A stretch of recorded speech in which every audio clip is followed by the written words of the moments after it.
días. Ánimo. Estuvo bien la cepillada. Vamos a hablar más tarde de eso. Pero ahora queremos informar sobre el avance que se ha tenido en el rescate de la industria petrolera. Es muy importante. Aquí se ha solicitado que se informe sobre cómo hemos avanzado en rescatar la industria petrolera que estaba en franca decadencia porque querían destruirla. Lo lograron hasta cierto punto en la petroquímica. Teníamos una industria petroquímica de las mejores del mundo y se esmeraron en destruir la industria petroquímica. Y lo mismo en el caso de las refinerías. Nada más es cosa de pensar que en 40 años no se construyó una nueva refinería. Y esto coincide con todo el periodo neoliberal, porque se apostó a vender petróleo crudo y a comprar gasolinas en el extranjero. Nos dejaron las 6 refinerías que se construyeron en toda la historia en una situación lamentable. Ya estaban incluso vendiendo plantas al interior de las refinerías. Y en producción petrolera lo mismo. Fue una infamia el engañar de que con la llamada reforma energética iba a llegar la inversión extranjera a raudales y que se iba a producir mucho petróleo, se iba a extraer mucho petróleo. Hacían cálculos de que con esa reforma íbamos a tener una extracción de petróleo de alrededor de 3 millones de barriles diarios. ¿Qué sucedió? Se dieron los contratos a las empresas nacionales, sobre todo extranjeras, 110 contratos para explorar y explotar el petróleo con sistemas de utilidad compartida, y de esos 110 contratos, solo 3 se están llevando a la práctica, se están ejecutando. Y de 3 millones de barriles, la producción que aportan estas empresas no pasa de 50,000 barriles. Afortunadamente, se decidió desde el primer año de explorar, se encontraron nuevos yacimientos, cambió completamente la política de producción de Pemex. En vez de invertir en exploración, en perforación de pozos en el norte, en las aguas profundas, donde no hay petróleo o cuesta mucho extraerlo, decidimos orientar toda la inversión al sureste para extraer petróleo en tierra y en aguas someras, y esto nos funcionó porque tenemos reservas suficientes y logramos evitar la caída en la producción de petróleo. Si no hubiésemos intervenido como lo hicimos, estaríamos importando petróleo crudo. De ese tamaño fue la actitud irresponsable de quienes manejaron durante el periodo neoliberal la política petrolera. Entonces, sí es muy importante que ustedes conozcan todo lo que se está haciendo y que el pueblo de México sepa que se está rescatando la industria petrolera. Esto es parte de lo que nos inspira, es el decreto expropiatorio original que emitió el general Lázaro Cárdenas el 18 de marzo de 1938. Por eso nos vamos a congregar este sábado, pasado mañana, para recordar esta fecha histórica. Hago la invitación a todos los que quieran asistir. Vamos a reunirnos en el Zócalo el sábado a las 5 de la tarde. Los invito para reafirmar nuestros principios de independencia y soberanía en lo relacionado con la industria eléctrica y con la industria petrolera. Entonces, van a exponer a ustedes lo que estamos haciendo en esta materia, tanto la secretaria de Energía, Rocío Nale, como el director de Pemex, Octavio Romero Oropesa. Y posteriormente ya abrimos para preguntas y respuestas. Adelante. Buenos días. Con su permiso, señor presidente, vamos a hacer un reporte de los proyectos y rehabilitaciones en las refinerías en México. En el Sistema Nacional de Refinación de Pemex existen 7 refinerías ubicadas en Ciudad Madero, Tamaulipas, en Cadereyta, Salamanca, Tula, Minatitlán, Salina Cruz y una en Estados Unidos que es en Deer Park. Desde el inicio de este gobierno, el presidente Andrés Manuel López Obrador nos instruyó a Pemex y a la Secretaría de Energía a activar un programa emergente de rehabilitación de las 6 refinerías en México, derivada de las condiciones críticas en que se encontraba por falta de mantenimiento adecuado y una nula inversión en sus instalaciones. Es así que desde el 2019 se inició con un programa de rehabilitación en las 6 refinerías. Se hicieron mantenimientos menores, que son cambios de bombas, válvulas, compresores, cambiadores de calor, limpieza de equipos para retirar hidrocarburos, y reparaciones mayores, como son equipos críticos en reactores, cambios de tuberías, recipientes de presión, internos de ingeniería conceptual, etcétera. Esto es aparte del mantenimiento normal y de la operación de las propias refinerías. En el 2019 se hicieron 84 intervenciones directas, en el 2020 51 de intervención mayor y 115 menor. En el 2021 fueron 137 intervenciones de rehabilitación de las 6 refinerías, 32 dentro del rango mayor y 105 del tipo menor. En el 2022 fueron 104 intervenciones, de las cuales 14 fueron mayores y 90 menores, como se muestra aquí, en cada refinería. Ahora, en el 2023, la siguiente tabla, se tienen contempladas 39 reparaciones mayores y 186 menores, que son un total de 225 acciones de rehabilitación que entran como inversión directa independientemente de la operación. Para estas acciones, la inversión es de 62.898 millones de pesos. Esta es una cifra histórica para rehabilitar y volver a poner en condiciones óptimas las refinerías de México. Tal como se muestra en esta tabla, sí se han invertido año por año en las 6 refinerías. En este año se tiene contemplado, ya se ejerció 1.310 millones y para el resto del año son 14.813 millones. Con esto se ha logrado que la producción aumente de 35% que encontramos en diciembre del 2018, ahora estamos al 72%. Cuando se inició esta administración solo estaban trabajando 2 refinerías completamente, Cadereyta y Salamanca. Salina Cruz estaba fuera de operación por un incendio ocurrido. Tula estaba sin condiciones operativas porque bombas, tuberías y válvulas principalmente estaban fuera de especificación por emplazamiento de seguridad. Madero tenía casi 1 año y medio sin operar por daño en unas tuberías, sobre todo en una llamada línea transfer. Minatitlán estaba fuera la planta combinada Maya, también por un incendio que había ocurrido. Para abril del 2019 ya teníamos nosotros operando las 6 refinerías, incluso Tula y Minatitlán, con un tren de refinación. Aquí se muestra en dónde se ha aplicado cada recurso en cada refinería año por año. Al 2022 se habían ejercido 46.775 millones, independientemente de los 600 millones de dólares que se invirtieron para la adquisición de las acciones de Deer Park. De esta manera se ha invertido poco a poco y se ha iniciado la recuperación del proceso.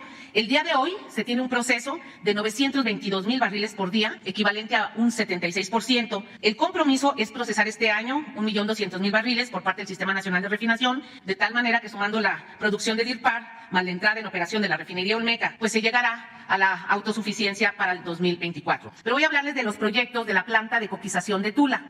La planta coquizadora en Tula inició su construcción en el sexenio pasado, pero se interrumpió y quedó abandonado dicho proyecto. Este gobierno tuvo que tomar la decisión de retomar el proyecto, ya que se había invertido anteriormente 1.600 millones de dólares. Además de esta planta, es necesario para eliminar el combustóleo de las 2 refinerías, tanto de Tula como Salamanca, le van a dar servicio a estas 2 refinerías esta planta coquizadora. El costo será de 2.800 millones de dólares. Este proyecto también incluye la construcción de 5 plantas de servicio nuevas, la planta de aminas, de aguas amargas, 2 hidrodesulfuradoras, una planta de hidrógeno y 2 subestaciones eléctricas y una torre de enfriamiento. A la fecha, se tiene un avance del 88% en la construcción de la planta coquizadora y las demás plantas de proceso ya tienen la cimentación, ya están fabricados los racks de integración, ya se tiene la ingeniería de detalle en un 78%, ya se colocaron en diferentes partes del mundo y de México la fabricación de equipos críticos. También ya están construidos los 2 edificios de las 2 nuevas subestaciones y para noviembre del 2023 debe concluir la construcción de la planta coquizadora para empezar la recirculación del proceso y las demás plantas de servicio van a seguir en construcción.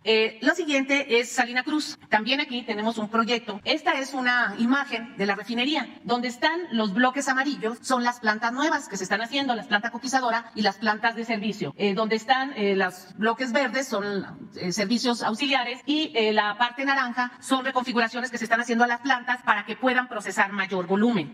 Esta refinería también produce combustóleo y aquí también se tomó la decisión de hacer el proyecto para eliminarlos. Se iniciaron los trabajos en agosto del 2022 y a la fecha ya se cuenta con las pilas de cimentación profunda de las 5 plantas de proceso y de las 2 subestaciones. Los equipos críticos ya se han colocado para su fabricación y la ingeniería básica ya está en total desarrollo. Para agosto del 2024 deberá terminarse la etapa constructiva. Actualmente hay 2.798 trabajadores en este proyecto. El costo de inversión es de 3.100 millones de dólares. En la siguiente tabla vamos a ver cuál es la ventaja de hacer estos 2 proyectos, tanto el de Tula como el de Salina Cruz.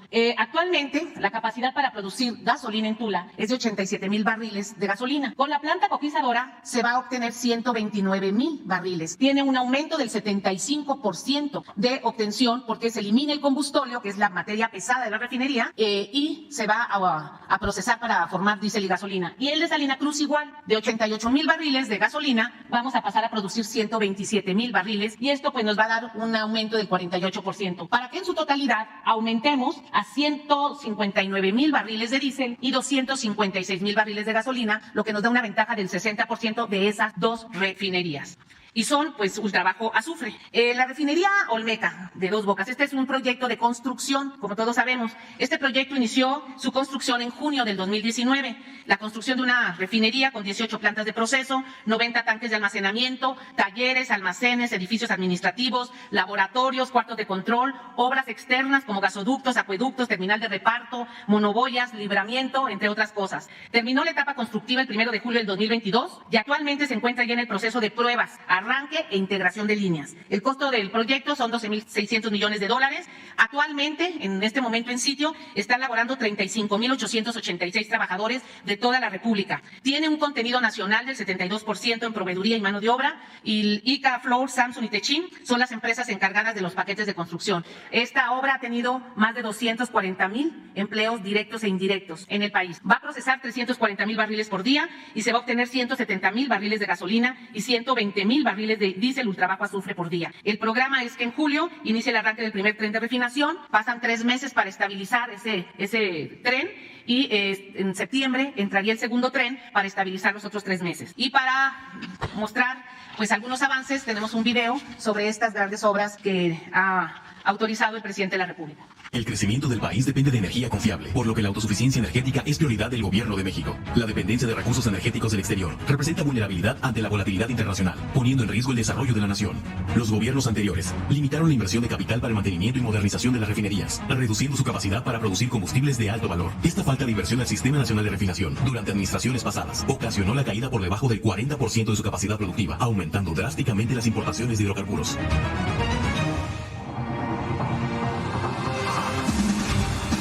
La estrategia impulsada por esta administración asegura el desarrollo equilibrado y el acceso a la energía, convirtiendo a México en autosuficiente. Alcanzar la soberanía en combustibles se traduce en el procesamiento de 1.540.000 barriles por día de petróleo crudo para producir gasolina y diésel dentro del territorio nacional, en las 7 refinerías que componen el Sistema Nacional de Refinación. Además, la producción de Deer Park, que contribuirá con el procesamiento de 340.000 barriles por día. Las 3 vertientes de la estrategia que permiten alcanzar la autosuficiencia energética son: 1. Rehabilitación del Sistema Nacional de Refinación, considerando el mantenimiento de plantas de proceso, tanques de almacenamiento y componentes de servicios auxiliares, alcanzando una producción de 1.200.000 barriles diarios. 2. Aprovechamiento de residuales en las refinerías de Tula y Salina Cruz. El aprovechamiento de residuales y coquización en la refinería de Tula permitirá incrementar la producción de combustibles de mayor valor, a partir de los residuales, eliminando la producción de combustóleo, generando gasolinas, diésel y gas licuado. Se espera que la refinería de Tula procese 240.000 barriles diarios de crudo y 59.000 barriles de combustóleo, proveniente de la refinería de Salamanca. De igual manera, el aprovechamiento de residuales y coquización en la refinería de Salina Cruz permitirá un incremento en la producción de gasolinas y diésel y la reducción de combustóleo, el cual es un producto de bajo valor en el mercado. Esto incrementará la producción de gasolina en 38.500 barriles diarios y 81.800 barriles de diésel ultrabajo azufre diarios. 3. Construcción de la refinería Olmeca en Dos Bocas, que procesará 340.000 barriles de crudo al día para obtener 170.000 barriles de gasolina y 120.000 de diésel ultrabajo azufre diarios, produciendo el equivalente al 30% de las gasolinas que actualmente importamos. A partir de la implementación de esta estrategia, se ha logrado incrementar la utilización de la capacidad instalada pasando de 35% a 72% en el Sistema Nacional de Refinación. Consolidar la seguridad energética de la nación es prioridad del Gobierno de México, pues significa la creación de un nuevo panorama de producción de combustibles que contribuye al crecimiento del país. Muy buenos días, amigas y amigos de los medios de comunicación. Vamos a presentarles 2 puntos principalmente, lo que tiene que ver con la producción de crudo, el antecedente de la caída y del repunte en esta administración, crudo y gas, y posteriormente hablarles de cómo han venido disminuyendo las importaciones en esta administración, las importaciones de gasolinas. Presidente, ¿me permite? En esta gráfica podemos observar el histórico de la producción de hidrocarburos líquidos. Se puede observar que en el 2004 se alcanzó la producción histórica más alta, casi 3.4 millones de barriles, y cómo fue declinando a lo largo de los años. Hubo un periodo entre el 2009 y el 2013-14 donde más o menos se sostuvo la producción, ya había caído, y luego cómo se desploma hasta llegar a noviembre del 2018 con 1.7 millones de barriles y enero del 19, que es donde tocamos fondo, con 1.642.000. ¿Cómo se explica esta caída? En la siguiente gráfica lo veremos. Miren, esta es la misma gráfica anterior, nada más que aquí estamos dividiéndola en lo que producía Cantarell. Cantarell en el 2004 llegó, o lo llevaron, mejor dicho, a su punto máximo de producción, casi 2.136.000 barriles. Lo sostuvieron en el 2005 de esta manera, arriba de los 2 millones, y luego de manera dramática, cómo va cayendo Cantarell nivel hasta llegar a niveles en el 2018, en noviembre del 18, de 159,000 barriles y 148,000 en enero del 2019. También aquí podemos observar este segmento gris que se refiere al segundo campo más importante en Pemex, que es Cumaló-Zap. Cumaló-Zap aparece también en estas épocas con poca producción y justo cuando Cantarell empieza a declinar ya de manera muy dramática, Cumaló-Zap empieza a producir más. Y esto es lo que explica más o menos que se sostenga la producción durante 4 o 5 años. Sin embargo, también Cumaló-Zap empieza a declinar y no solo Cumaló-Zap, sino todos los campos maduros del sureste de Tabasco y de la zona de Campeche, de manera tal que hoy día Cumaló-Zap anda produciendo, y ya lo tenemos estabilizado, en el orden de los 625,000 barriles. Bien, este es el comportamiento de la declinación a la vuelta de los años, y esto es con lo que nosotros nos encontramos cuando inició la administración. La siguiente, por favor. Entonces, en noviembre del 18, 1.700.000 barriles, enero 1.642, y aquí empieza la administración del licenciado Andrés Manuel López Obrador. Esta fue la producción, 1.701 en el 2019.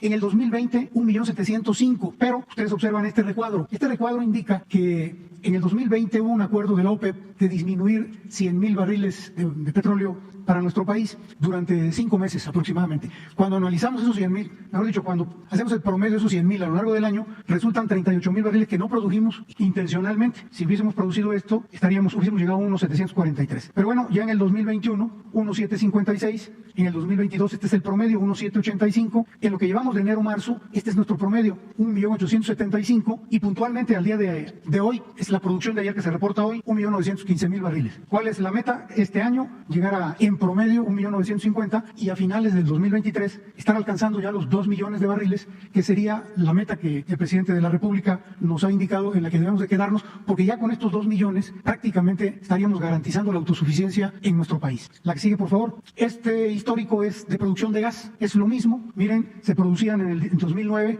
6.5 BCF de gas, cómo fue cayendo hasta 3.6 BCF, casi 3 BCF menos en la vuelta de estos años. La que sigue, por favor. Es lo mismo, nada más que de los 6,534, esto es lo que aportaba Cantarell, casi 1 BCF, nada más Cantarell, y Cumaló-Zap 327 millones de pies cúbicos de gas. Es básicamente la misma información. La que sigue, por favor. Y bueno, aquí está el repunte de gas. Noviembre del 18 recibimos 3.8 BCF de producción. Hoy, en el promedio de enero-marzo, estamos en 4.159. Puntualmente al día de ayer, o reportado el día de hoy, 4.2. Esperamos llegar en promedio este año 23 a 4.240 y el próximo año llegar a los 4.8 BCF. La que sigue, por favor. Aquí ya estamos hablando del proceso de crudo en nuestras refinerías. En el 2004, las 6 refinerías del país procesaban 1.300.000 barriles diarios y más o menos se mantuvieron hasta el 2009, donde cayeron a 1.184.000, más o menos ahí se mantuvieron hasta el 2014, y a partir de la reforma energética del 2015, miren ustedes cómo cayó, por la falta de inversión. De 1.065.000 que se tenía en 2015, nosotros recibimos 519.000 barriles de proceso en 6 refinerías. Es el comportamiento del proceso del crudo histórico. Y hasta que nosotros recibimos petróleo mexicano. La que sigue, por favor. Bueno, a partir de lo que recibimos, de estos 519, este ha sido el comportamiento del proceso diario, cómo el programa de rehabilitación de las refinerías empezó a generar ya mayor proceso de crudo, 592 en el 19, este fue el año del COVID, más o menos se mantuvo, 591, ya en el 2021, 712, en el 2022, 816, y aquí vemos este segmento amarillo, que es básicamente la entrada ya a la cuenta del proceso de crudo de Deer Park. Esto significa que prácticamente estamos ya en 1.100 millones de barriles de proceso diario. Entre enero y marzo, más o menos traemos el mismo comportamiento, un poquito menos, por derivado de que en enero o febrero, el invierno, mes pasado, vieron tormentas invernales y otros eventos, pero más o menos andamos en lo mismo, y la idea es, bueno, y en el mes de marzo ya vamos a alcanzar el 1.179, casi el 1.2 millones de barriles de proceso en el SNR más Deer Park. La que sigue, por favor. Esta gráfica es muy interesante porque muestra el histórico de producción de gasolina, diésel y turbocina. Entonces vemos también lo mismo, desde el 2004 se producían en nuestras 6 refinerías 853.000 barriles de gasolinas, diésel y turbocina. Y este ha sido el comportamiento a lo largo de los años. Volvemos de nueva cuenta, reforma energética, cómo cae de manera brusca, dramática, por la falta de inversión, la desatención que hubo. Nosotros recibimos en el 2018 300.000 barriles de producción de gasolinas, después de haber llegado a 853.000 barriles. La que sigue, por favor. A partir de lo que recibimos, ¿cuál ha sido el comportamiento? Bueno, ya en el 2019, precisamente por las rehabilitaciones, ya se produjeron 362. Este fue el año del COVID, todo estaba parado. La cifra de todas maneras es superior a la que recibimos, pero en el 21 ya estamos en 379 en las 6 refinerías. En el 2022, 450 más Deer Park, 236. De manera que ya nuestro país produce 686 de los 300 que recibimos. En enero-marzo de este año estamos en 660 por los eventos estos que les comentaba, pero en este mes de marzo vamos a promediar, de acuerdo con las proyecciones, 720,000 barriles de gasolinas, diésel y turbocina en las 6 refinerías y en Deer Park. La sigue, por favor. Y esta es la evolución y la proyección del déficit de combustibles. Esto es muy interesante también porque esto en rojo, estos 901 que se marcan en rojo, es la cantidad de barriles de gasolinas, diésel, turbocina que se importaban en el 2018. Así recibimos, con una importación de 900 y con una producción de 359. Esto es prácticamente el 80% de lo que se consumía en el país se importaba. En el 2019 prácticamente el comportamiento fue similar. Ya en el 20 la disminución en la importación de 901 a 720. En el 21 se incrementó el proceso en las refinerías y esta es la importación, 731. En el 22 ya se empieza a marcar ya más el cambio. La reducción es a 598, de 900 a menos de 600, más de 300,000 barriles. El SNR sube la producción de gasolinas y en el 2023, este año, esta es la proyección de importaciones que tenemos para todo el año, 232,000. Para cerrar, en el 24, prácticamente ya con la autosuficiencia en combustibles en el país. Ya sería muy marginal totalmente la importación. ¿Este cuadro cómo se explica? Se explica con la siguiente gráfica. Bien, esta es de nueva cuenta en rojo lo que se importa. ¿Por qué en el 22 ya empezamos a disminuir sustancialmente las importaciones? Por la entrada de Deer Park. Estas son las gasolinas que produce Deer Park. En el 23, Deer Park de nuevo en amarillo. Y estos 128 son la refinería Dos Bocas, o la Olmeca de Dos Bocas, que la tenemos proyectada que entra a partir de julio de este año y va a aportar, como es nada más la mitad o un poquito menos del año, 128,000 barriles. Y estos 7,000 que se ven aquí es la coquizadora de Tula, que se va a concluir en los últimos meses de este año y que van a aportar 7,000 barriles. Y finalmente en el 24, este es lo que va a producir el SNR, esto es lo que va a producir Deer Park. Ya Olmeca Dos Bocas va a estar a plenitud con 306,000, Tula con 67,000, todavía no a su capacidad, la coquizadora de Tula todavía no a su capacidad porque le faltarían como 20,000 barriles, y una pequeña parte de la refinería de Salina Cruz que va a aportar 18,000. Esto nos va a llevar en el 24 a 34,000 barriles. Desde luego que en el 25, ya con el proceso de la coquizadora de Tula al 100% y de Salina Cruz al 100%, vamos a estar por arriba ya de lo que, es decir, ya vamos a estar en números positivos en cuanto a producción de gasolinas. Entonces, este es la explicación y la proyección que tenemos del déficit de combustibles. Con eso concluyo, señor presidente, la presentación. Nada más informar también, para tener una idea, de que esta política de autosuficiencia energética nos ha ayudado a que no aumenten los precios de los combustibles. Y me gustaría que presentaran la lámina sobre el costo de los combustibles para que tengamos la idea completa, porque todo esto tiene un propósito, que no aumenten los precios de los combustibles. Desde luego que se produzca en México lo que consumimos de gasolinas, de diésel, pero también el que no aumenten los precios, como ha sucedido. Pero quiero el de los jueves, a ver si Carlos Torres nos envía, o Laura, solo la lámina del comportamiento de los precios de los combustibles.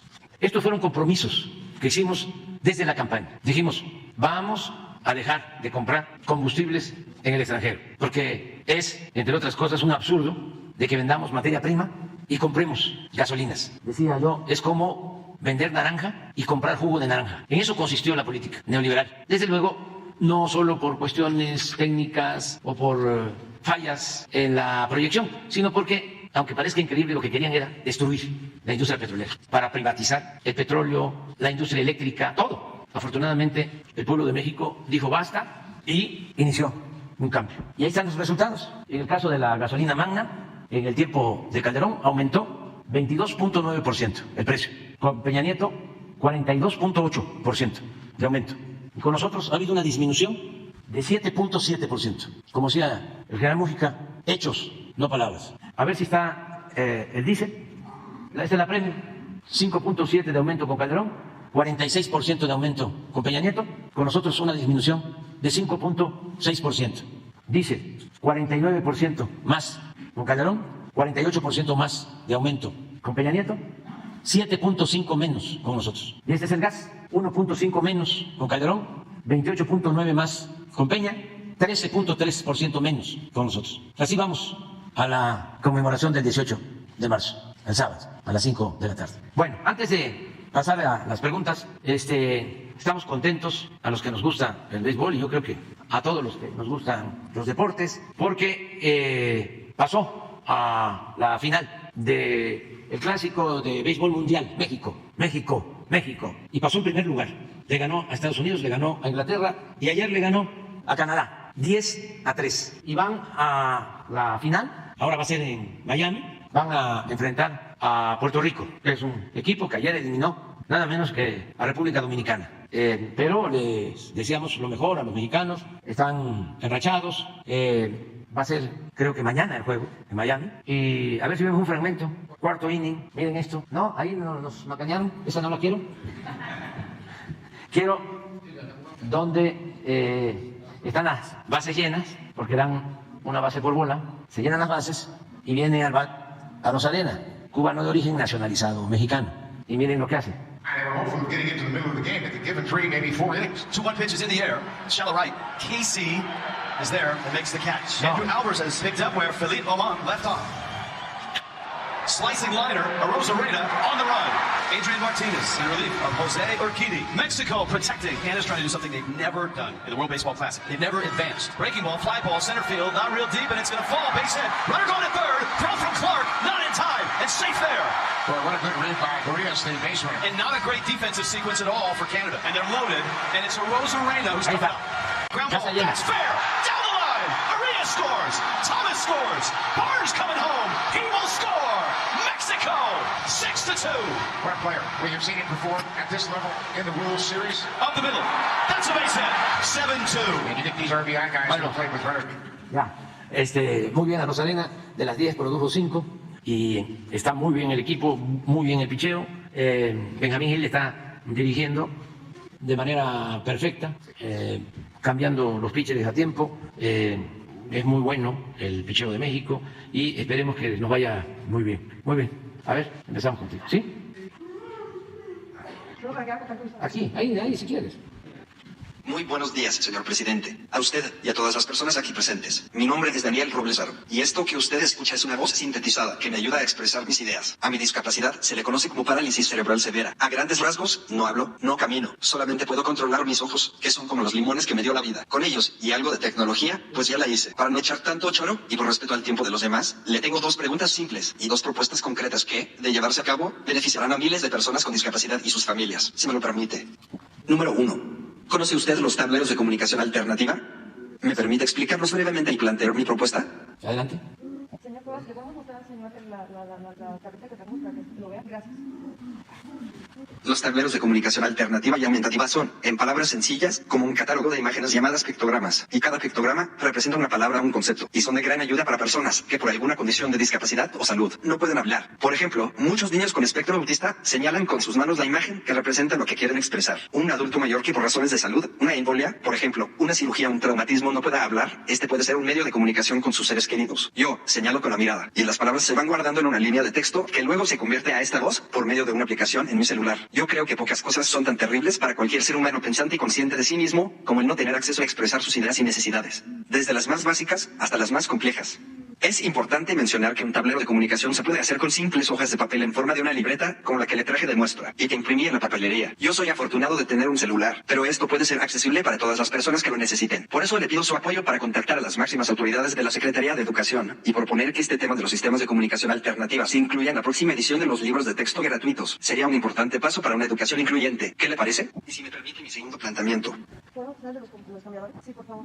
Mi segundo planteamiento tiene que ver con accesibilidad urbana. Y no requiere de gran presupuesto. Es más bien cuestión de empatía y voluntad. La cuestión es, si usted estuviera a cargo de una persona que por razones de salud o discapacidad no se pudiera valer por sí misma, ¿cómo o dónde le cambia el pañal, ayuda a acomodarse la ropa estando en un espacio público? Por ejemplo, en un hospital, solicito audiencia con Zoe Robledo, donde a veces pasamos horas enteras, en un edificio de trámites, en el parque o en una gasolinera, y ¿por qué no? En un espacio recreativo. Luego, ¿por qué casi no salimos? No hay condiciones. Por lo general, nos vemos en la penosa situación de ser cambiados en el piso sucio e insalubre, o permanecer sucios por horas, o de plano no salir. Y ya ni hablamos de la bronca, que es para una persona cuidadora cargar bajar al piso y volver a subir. Te rompes la espalda. Desde hace tiempo estoy buscando que se reforme el reglamento de recomendaciones de accesibilidad para espacios públicos, específicamente los baños, y se agregue el mobiliario requerido, un cambiador de tamaño universal, que lo mismo funcione para un bebé, una persona con discapacidad o un adulto mayor. Realmente no sé a qué autoridad recurrir. Ya fui a plantearlo al mismísimo Senado y no ha habido respuesta. Usted solo dígame a dónde y con quién y yo voy. Por otra parte, le comento que en mi ciudad, Zapopan, Jalisco, esto ya es una realidad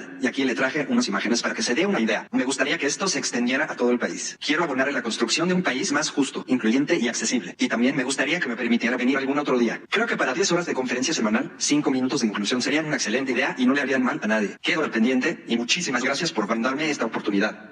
Muy bien. Pues acerca de los libros especiales, le vamos a pedir a la secretaria de Educación que se dé una respuesta a Leticia Ramírez, secretaria de Educación, hoy mismo. Y acerca de los baños especiales para la atención a quienes tienen capacidades diferentes, sería muy bueno que se empezara aquí en la Ciudad de México. Y le vamos a pedir a la jefa de gobierno que hable con ustedes, que hable contigo. Y están invitados para asistir, para venir cuando lo consideren aquí a la rueda de prensa. Es importante que se sepa que nosotros estamos atendiendo, como nunca se había hecho, a personas con discapacidad. En este país, todas las niñas y niños con discapacidad tienen una beca, todos. Él la tiene, ¿verdad? Sí. Eso nunca se había hecho. Más de 1 millón de niñas, niños tienen sus becas. Y hay una buena noticia también, de que se dan estas becas a todos los discapacitados, niñas, niños, hasta 29 años. Así comenzó este programa. Y ahora se está llegando a acuerdos con los gobiernos estatales para que de 30 a 65 años los discapacitados también reciban su pensión, porque era nada más, repito, hasta 29 años. Pero discapacitados de 30 a 64 no estaban contemplados. Se llegó a un acuerdo para que los gobiernos estatales aporten el 50% y el gobierno federal el otro 50% y se pueda cubrir a todos los discapacitados de un estado. Es decir, que la pensión a la discapacidad sea universal, sea todos, porque ya a partir de los 65 ya tienen el derecho a la pensión de adultos mayores. Ya llevamos más de la mitad de estados en donde los gobernadores han aceptado aportar el 50%. Esta es una muy buena noticia. Pero estamos conscientes de que no basta con la pensión. Hace falta el tratamiento, hace falta las terapias, porque hay discapacidades leves que como no se pueden tratar, porque hay pobreza y además no hay atención médica especializada, esas discapacidades no severas con el tiempo se convierten en discapacidades graves. Entonces, hace falta seguir, no solo apoyando con las becas, con las pensiones, sino con el tratamiento médico, con las terapias, con la rehabilitación. Por eso tenemos un acuerdo ya con los centros de Teletón y les estamos apoyando con 20,000 becas para rehabilitación. Y esto que ustedes plantean, que tú planteas, Daniel está planteando, que viva Daniel, también debe ser atendido. Y vamos a empezar, aunque no podamos concluir nosotros, que se inicie lo que están proponiendo. Esa es mi respuesta. ¿Sí? ¿Puede apoyar a difundir el término correcto que pasa de discapacitados a personas con discapacidad? Porque todos son personas, por favor. Sí. ¿Lo puede usted pronunciar? Personas con discapacidad. Muchísimas gracias. Sí, es que primero era discapacidad, luego capacidades diferentes o distintas, y ahora son personas con discapacidad, para decirlo bien. Bueno, adelante. Nos quedó pendiente un compañero de Oaxaca. Presidente, muy buenos días. Agradecerle, porque siempre los oaxaqueños somos agradecidos, varias situaciones en Oaxaca que a raíz que se han enunciado aquí en la conferencia matutina ya son una realidad.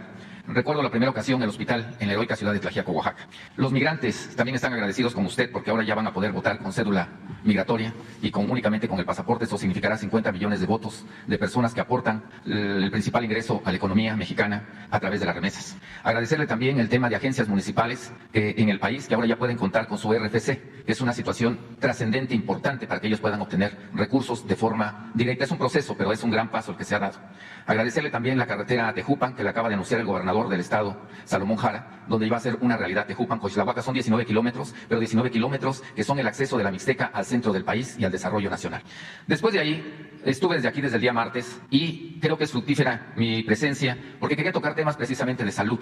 En las comunidades estamos preocupados por la salud de la población, principalmente preguntarle, presidente, ¿qué se puede hacer ante este incremento de enfermedades mentales? hay que invertir en materia de salud mental. Otra cosa que nos preocupa mucho es la situación de la comida. Cualquier niño, cualquier persona que accede a la tiendita de la esquina, lo primero que ve son productos chatarra, de muy bajo contenido nutricional y mucho calórico, a pesar de la regulación que ya hay no ha sido suficiente. Y les pido a todas las personas que se imaginen entrar a la tiendita de la esquina, lo primero que ven son bebidas calóricas y lo que primero que ven es comida chatarra. Eso es lo primerito, y eso es lo primero que agarra el niño.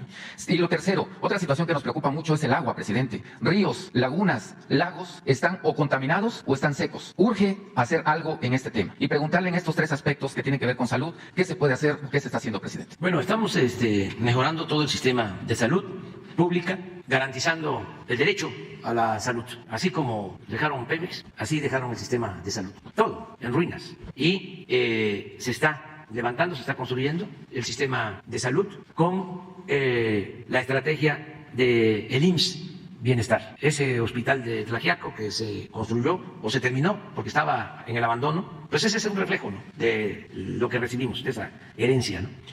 Cientos de centros de salud, de hospitales abandonados, porque lo que había era una gran corrupción en todo. Iniciaban la construcción de los hospitales nada más porque les interesaba el contrato de la obra y en especial el soborno, el moche que entregaba el contratista, y dejaban inconcluso el hospital. Si lo terminaban, no lo equipaban, porque un hospital, construirlo puede costar 500 millones, pero operarlo, es decir, equiparlo y operarlo, son 500 millones más.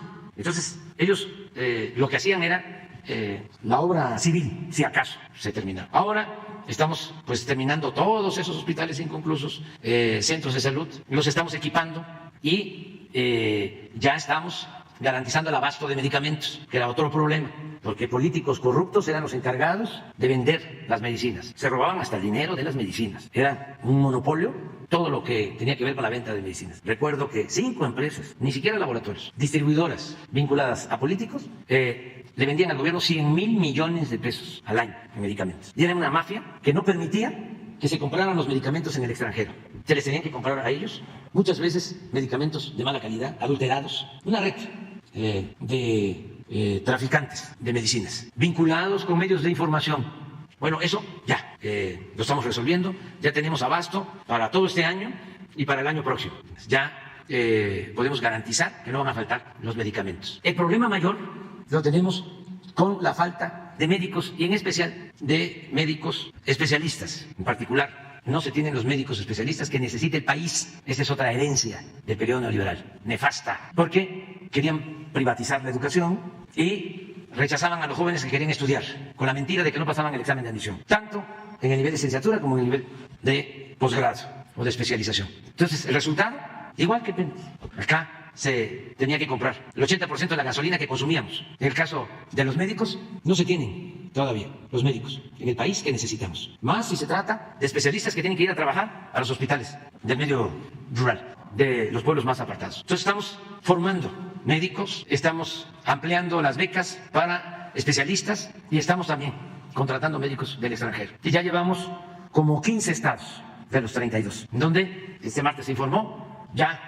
se tienen centros de salud, hospitales en buen estado, equipados, con médicos generales, con especialistas, y ya tenemos más del 90% del abasto de medicamentos. Y todo gratuito, ya no hay cajas registradoras. Y cuando hablo de gratuidad, no estamos hablando nada más del llamado cuadro básico de medicamentos, son todos los medicamentos. Es garantizar el derecho a la salud. Y es el compromiso que este año vamos a tener ya el servicio de primera para todos los mexicanos que no tienen seguridad social, que es la mitad de nuestra población. Entonces, vamos avanzando en eso. Vamos avanzando también en informar de que es fundamental, precisamente para la salud, el tener una buena alimentación. Es como medicina preventiva, alimentarnos bien. Y eso no significa comer cosas caras o industrializadas. Ya hemos hablado bastante de esto, de que tenemos que recurrir a la alimentación tradicional que tiene vitaminas. ¿Dónde se obtienen las vitaminas? Pues en las frutas. México es un país que afortunadamente tiene muchas frutas, una gran variedad de frutas. Y hay frutas de temporada que no son caras, pero esto tiene que difundirse mucho. Una jarra de piña, que ahora es la fruta de temporada. Imagínense a una jarra de agua negra. ¿Qué es más saludable? La jarra de piña. ¿Cuál cuesta menos? La jarra de piña. Y sabemos que es piña. Lo otro no sabemos qué es. Esa es vitamina. Proteínas, el frijol y también algunas carnes. Y antes, sobre todo en el medio rural, había gallinas y pollos y pavos y el cerdito. Había una economía de patio, de autoconsumo. Y luego empezaron con los llamados pollos y huevos de granja. Y ya en el campo, en vez de tener la gallina y el pollo y recoger el huevito de la gallina y del gallo y la gallina, ya las rejas de huevo compradas. Entonces, hay que, en el caso del campo, ir a la autosuficiencia todavía en muchas partes y cuidar la alimentación.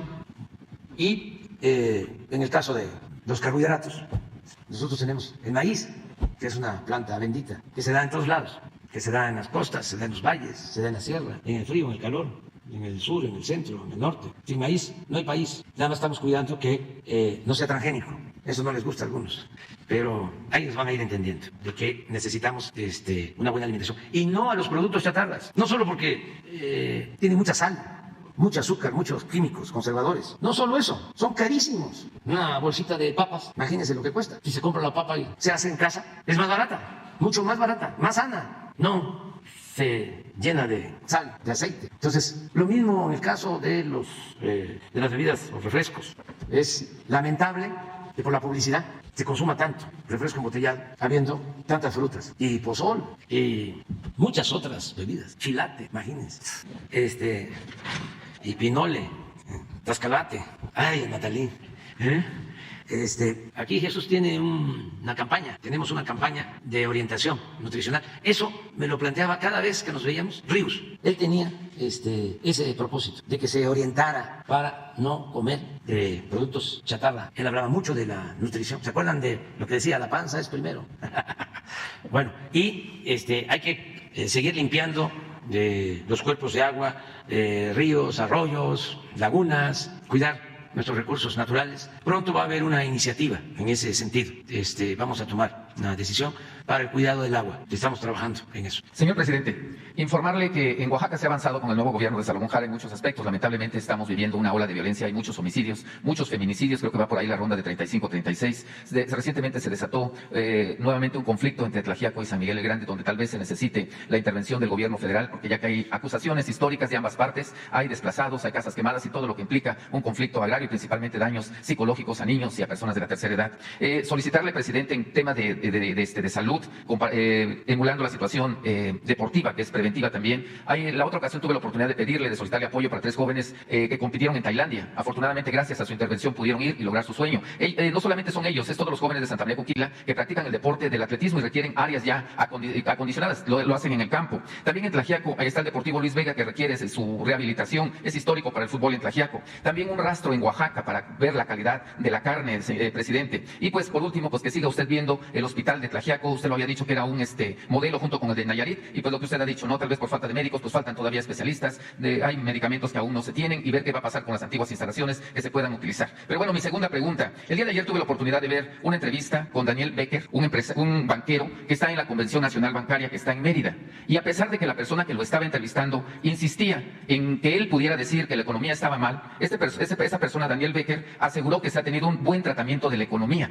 Le preguntaron también acerca si el INE va a crear situaciones de desconfianza en inversionistas en Estados Unidos, y él dijo que no, que una cosa es lo político y otra cosa es lo económico, palabras más, palabras menos.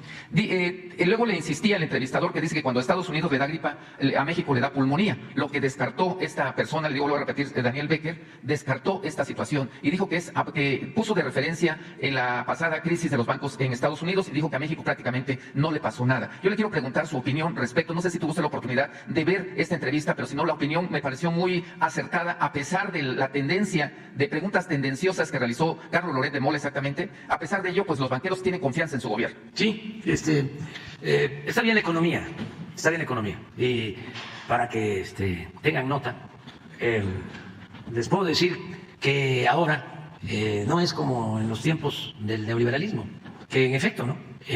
Les daba gripa en Estados Unidos y aquí nos daba pulmonía. Ahora es al revés.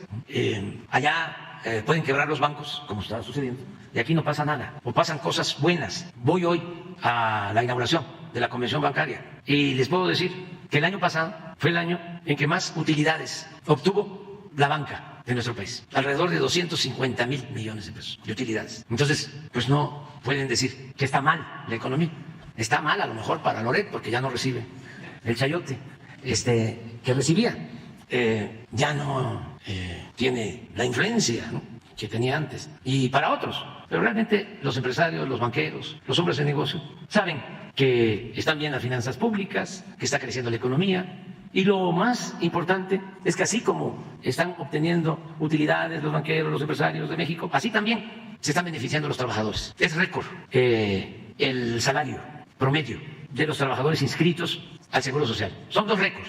Uno, que por primera vez hay 21,740,000, a ver si te dan el dato de hoy, trabajadores inscritos en el Seguro Social. Nunca se va a llegar a esa cantidad, primero. Y segundo, es el salario promedio más alto que se tiene ahora, 15,500 pesos mensuales de esos trabajadores. Nunca se va a lograr. Y récord en incremento en salario mínimo. Nunca había aumentado el salario mínimo, como ahora. No les voy a decir más. Nunca, desde que se tiene registro, se había logrado una tasa de desempleo tan baja como la que logramos en enero. 2.9 tasa de desempleo.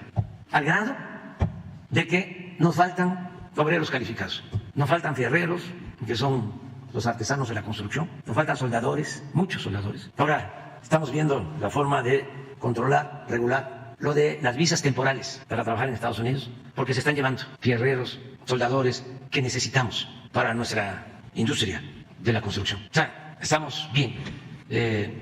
Otra, esta, 21,734,000 trabajadores. Teníamos este récord,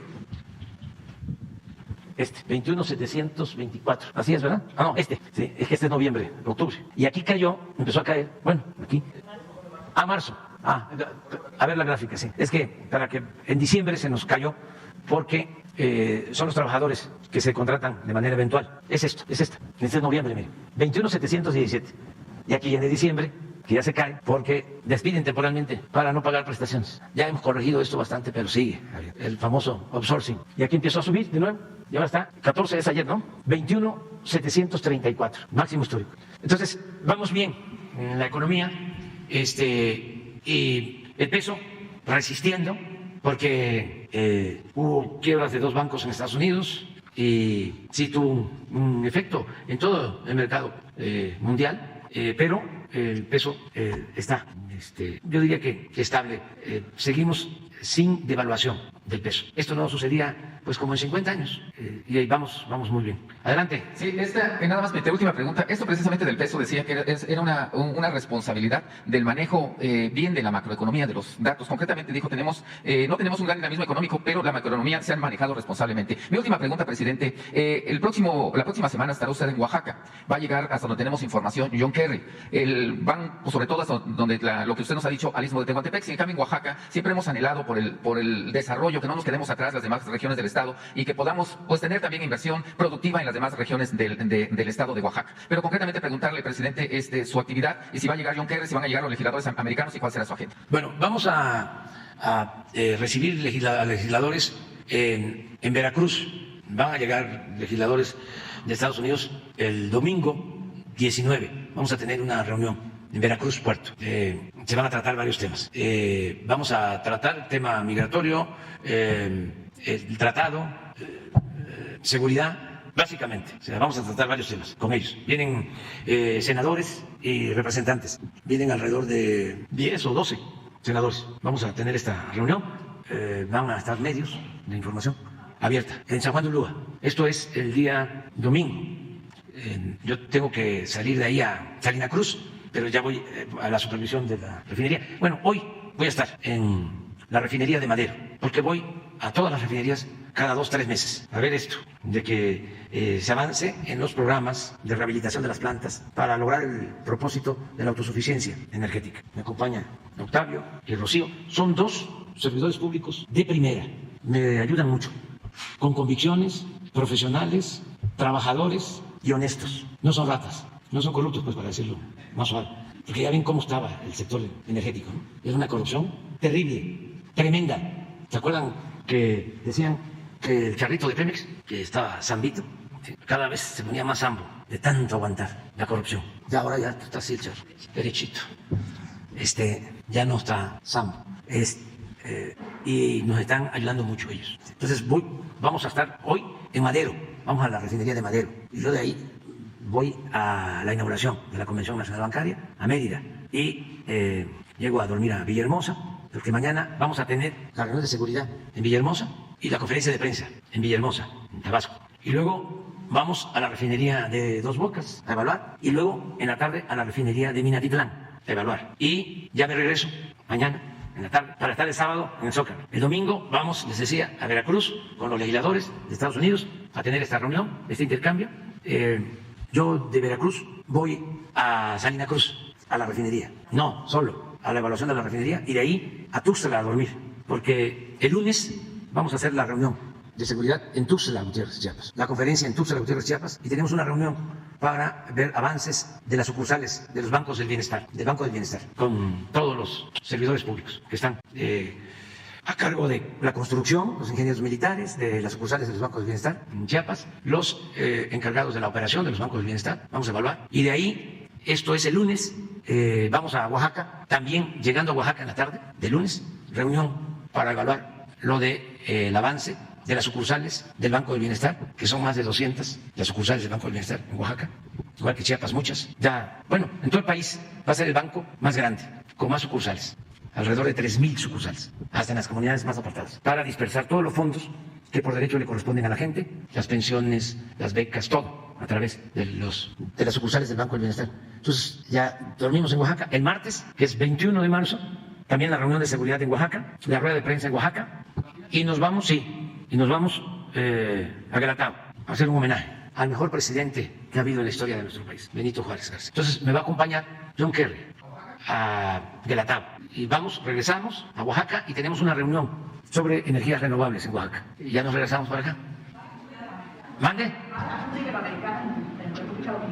No. No, vamos a tener una reunión virtual, una videoconferencia, el día 5 de abril, 10 presidentes y un primer ministro de América Latina y del Caribe. Vamos a tener una teleconferencia, videoconferencia, el presidente de Chile, Boric, Alberto Fernández de Argentina, presidente Lula de Brasil, presidente Petro de Colombia, presidente Miguel Díaz-Canel de Cuba, la presidenta de Honduras, Xiomara, el primer ministro de Belice. Sí, Briceño de Belice, Giovanni Briceño de Belice, Luis Arce, presidente de Bolivia, y también presidente de San Vicente del Caribe, que es el presidente de la CELAC. 10, es una reunión virtual, es un plan para intercambio económico comercial, importación, exportaciones de alimentos y de otros bienes para enfrentar juntos el fenómeno inflacionario, básicamente. O sea, porque todos los países producimos y podemos intercambiar mercancías, alimentos, quitando aranceles, eliminando trabas a la importación, a la exportación, con el propósito de que se tenga oferta suficiente y que esto ayude a enfrentar el problema de la carestía. Es un primer acercamiento, primero va a ser virtual a través de esta videoconferencia, va a ser a las 10 de la mañana hora de México, y luego vamos a tener ya una reunión presencial más adelante. No, pero sí van a estar los gobernadores reunidos en Oaxaca. Adelante. ¿Ya ves que sí vamos a estar en tu estado? Gracias, señor presidente. Buenos días. Soy Enrique Sánchez Márquez del Grupo Cantón, del periódico Basta, de Campeche, de Tabasco y de Quintana Roo. Don Miguel Cantón le manda un saludo muy afectuoso. Quiero referirme en esta oportunidad que me da de un tema que el grupo ha venido siguiendo desde hace muchos meses. Es el tema recurrente del cártel inmobiliario que sigue aumentando. Nosotros tenemos datos de 264 pisos que se han construido de más en 130 edificios. Ayer la Fiscalía de la Ciudad de México dio a conocer 2 edificios más que ya localizaron. Y la situación sigue con mucha impunidad, con mucha irresponsabilidad La situación parece no acabar y se van descubriendo cada vez más edificios y departamentos que están prácticamente en una ciudad flotante hecha a través de puro fraude y pérdidas millonarias o ganancias millonarias para los funcionarios y pérdidas para quienes las habitan. Hay mucha incertidumbre, hay mucho temor de qué va a pasar con sus patrimonios cientos de familias. Pero también se escuda mucho este cártel inmobiliario en las siglas del PAN. Ellos han hecho una verdadera industria en este sector y tengo unos datos que elaboró el Congreso de la Ciudad de México, la parte de la fracción de Morena, donde habla que aparte de que han hecho ya una fortuna, no se cansan y ahora han procesado un nuevo sistema. En Benito Juárez, en la alcaldía Benito Juárez, se ha estado mencionando con gran énfasis que hay 36 funcionarios que estaban ya señalados, identificados como protagonistas de toda esta maniobra y que ahora esos 36 funcionarios ya se pasaron a la alcaldía Miguel Hidalgo.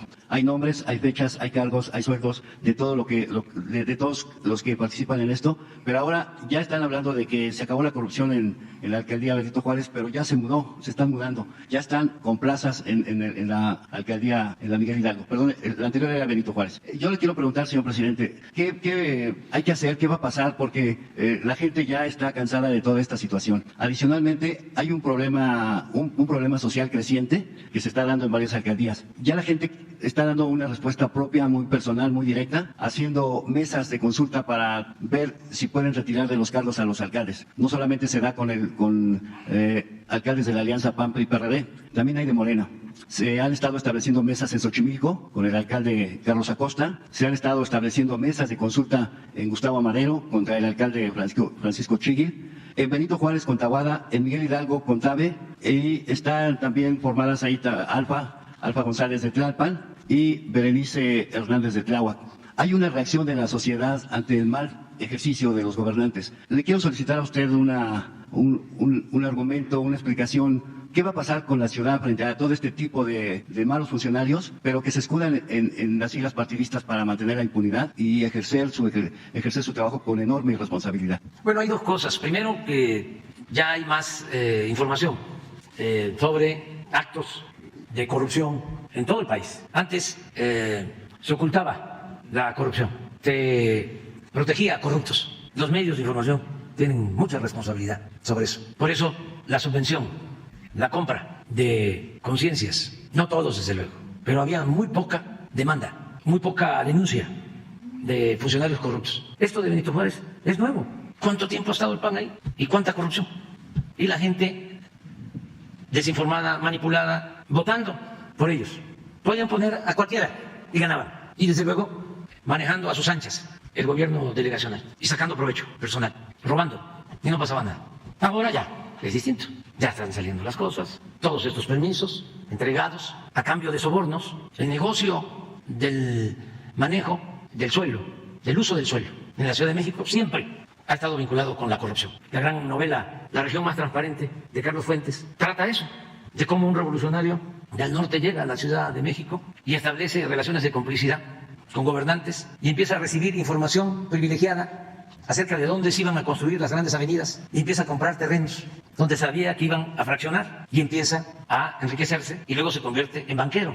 El personaje, si mal no recuerdo, era de apellido Robles. Es muy buena la novela, la recomiendo. Pero gira alrededor de cómo se enriqueció este hombre con el manejo del uso del suelo. Así, muchos funcionarios. Si hay una zona de la ciudad donde solo se permite construir 4, 6 pisos y dan el permiso para 10, moche. O esta modalidad de los funcionarios del PAN en Benito Juárez, de que te doy el permiso pero me vas a dar un departamento, o 2, o 3, o 5, o 10, casi socios del desarrollador inmobiliario, y construcciones mal hechas, carísimas. Es hasta ahora que está saliendo todo esto. Eso es muy bueno, porque esos, de manera hipócrita, engañaban a la gente de que eran gente honesta, porque tenían esa fama, cuando son corruptísimos. Antes me decían, ¿qué opina del PRI? ¿Qué opina de los panistas? Le digo, pues son lo mismo. Nada más que los priistas, no todos desde luego, ¿no? Algunos, son corruptos cínicos. Había un personaje que no voy a mencionar porque ya falleció, que era líder sindical y decía, soy charro y ¿qué? Corrupto cínico. Y los panistas, desde luego, no todos, corruptos hipócritas, de los ensarapados, que se dan baños de pureza. Los de la moronga azul, esos son, no voy a decir que peores, iguales. ahí que cada quien elija. Pero ahora ya no, ahora está saliendo todo. La vida pública cada vez es más pública. Y tú me dices, bueno, ¿y qué hacer ante esto? Bueno, primero la autoridad, ¿no? Que actúen, que no hay impunidad. Pero lo otro es que el ciudadano tiene un arma muy importante. Tiene las riendas del poder en sus manos. Tiene la credencial de elector. Y esa es un arma muy poderosa. Entonces van a venir las elecciones, como siempre, y ahí, sin decir nada, el voto es libre, secreto. Ahí, para eso es la democracia. Para que nadie se sienta absoluto en ningún nivel de la escala. La democracia es competencia. Si un partido se porta bien, la gente lo apoya. Se porta mal, para afuera. Todos los monopolios son malos. Imagínense que en la Ciudad de México nada más hubiese una sola tienda. El tendero, aunque fuese buena persona, siempre tendría la tentación de vender cara la mercancía y hasta de regañar a la gente. Pero si hay varias tiendas y hay competencia, tienen que dar buenos precios, tienen que tratar bien a la gente. Es lo mismo la democracia. Por eso es el mejor sistema político que ha existido. El que se porta mal, para afuera. Y faltaba el acompañamiento para hacer valer la democracia. La transparencia, que es una regla de oro para la democracia. Y ahora se ha avanzado mucho en eso. Ya no se oculta nada, todo sale. Hay algunos que todavía no sirven de tapadera. Les gusta actuar como tapaderas. Pero la mayoría ya de los medios, en ese sentido, ya hay cuestionamientos. Hasta se espanta uno, ¿no? De repente, periodistas que solo reproducían los boletines de los gobiernos, ahora ya son críticos, paladines de la libertad, demócratas, defensores de la honestidad. Ya está cambiando esto, es para bien, son momentos estelares. Entonces hay que seguir adelante denunciando la corrupción, purificando la vida pública, porque también debemos de tener la convicción, la certeza de que lo que más ha dañado a México es la deshonestidad de los gobernantes. Esa es la causa principal de la desigualdad social, de la desigualdad económica. Eso es lo que ha dado al traste con todo. Ya lo he dicho, eso no era una pandemia, era una peste que estaba destruyendo el país, acabando con todo. Por eso no debe haber tregua en el combate a la corrupción. Y señalar al corrupto. Le preguntaba a esto, señor, porque el alcalde de Benito Juárez, Zaguada, por las siglas del PAN, ha estado ya promoviéndose como candidato al gobierno de la Ciudad de México, pero al mismo tiempo se victimiza diciendo que como ya él quiere una aspiración superior, pues por eso lo están atacando. Mi intención es esa, precisamente, dejar claro que la ciudadanía debe ser la que decida frente a unas siglas de un partido que no ha respondido, y al apellido Taboada, que menos ha respondido a la ciudadanía, y sin embargo, como usted dice, se llenan de cinismo y de hipocresía, y entonces empiezan a tratar de escalar más sobre ese mismo argumento irregular, el turbio. cuestionamiento es a todos, en general, y es bueno. Antes no se podía tocar al intocable, ahora miren cuánto cuestionan al presidente, y ya no busco ningún otro cargo. Pero es sano, porque hay escrutinio público, porque es mandar obedeciendo. Somos súbditos del pueblo, el pueblo es el soberano, es el que manda. Nosotros somos servidores públicos, siervos de la nación, decía Morelos. Entonces, si se tiene una responsabilidad, pues hay que cumplir con esa responsabilidad. Y no es ocupar un cargo para enriquecerse, no. Quieren hacer dinero, pues que se dediquen a negocios privados. Pero los únicos negocios que deben de interesar a los funcionarios, son los negocios públicos, los únicos. Entonces, quieren tener dinero, quieren tener mansiones, quieren tener departamentos en el extranjero, pues a actividades empresariales que son lícitas, a obtener ganancias razonables, a trabajar en eso, no a medrar, no a hacerse grande con la riqueza mala vida, con lo que pertenece a los demás, con lo que es del pueblo, sobre todo con lo que es para la gente más pobre, más humilde, más necesitada. Imagínense el que se dedica a robar y que vive en mansiones y todavía se atreve a ir a confesar y a comulgar a la iglesia si vive en pecado social. Es mucha hipocresía. Pero ya las cosas están cambiando y afortunadamente por la grandeza cultural de México nuestro pueblo es honesto. La mayor riqueza de México es la honestidad de su pueblo. Por eso México está saliendo adelante. Es de los países del mundo con más porvenir, con más futuro, en lo económico, en lo social, en lo cultural. Como México no hay dos. Ya me voy. Señor Lamas. Lo del INAI se vetó. Es un derecho constitucional que tengo porque al parecer no se actuó bien. Hubo un acuerdo, no sé quién lo llevó a cabo, pero todo indica de que se repartieron a los dos candidatos, uno para Morena y otro para el PAN. Y eso no debe de permitirse. Además, en un caso, el que obtuvo el último lugar, casi el último lugar en la calificación, salió, es decir, en la prueba. Y en el otro caso, una gente vinculada al PAN. militante casi del PAN. No, Ricardo Monreal es un político profesional, es abogado, conoce perfectamente lo que establece la Constitución y las facultades que tiene el presidente. Además, lo considero una gente vinculada a nosotros, al movimiento de transformación. Entonces, pues deben de entender todos que no podemos aceptar esos enjuagues. Eso era de la época del PRIAN, cuando se repartían 3 para ti, 3 para mí. Cuando nombraban a los consejeros de ese instituto que no se toca, ¿cómo es que se llama? El INE no se toca, ahí donde está Porfirito, que logró un amparo para seguir ahí y que todavía le aplaudieron y le celebraron de que había conseguido un amparo, como si costara mucho trabajo conseguir un amparo cuando se trata de encubrimientos. No cuesta trabajo ahí, es lo mismo. No todos, desde luego, pero los jueces, magistrados, ministros, muchos vinculados al antiguo régimen. Pues hay que buscar que no sea. Y si se continúan con esos vicios, porque todos los que están ahí son iguales, la mayoría, esos nunca ven nada.